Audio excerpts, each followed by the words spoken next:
One of the things we've heard from a lot of the sports properties that bought into esports was we wanted to get into this to learn as much as to necessarily make money in the short term.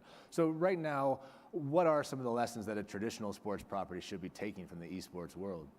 I actually think a lot of it, so I think there's some interesting things that are happening now, but I actually think a little bit over the next few years are going to be the really interesting part. So imagine if you were the NBA, right? And you had the ability to not only know the name, email address,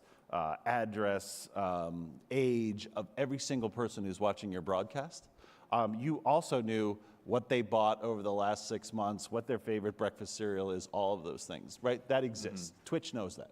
Twitch knows that about all these, effectively Amazon knows that about all these people. Imagine if the NBA also knew every single micro movement that every single one of their athletes took on a court on a daily basis, had a history of that going back 3 or 4 years. Imagine the sort of performance analytics that you could do.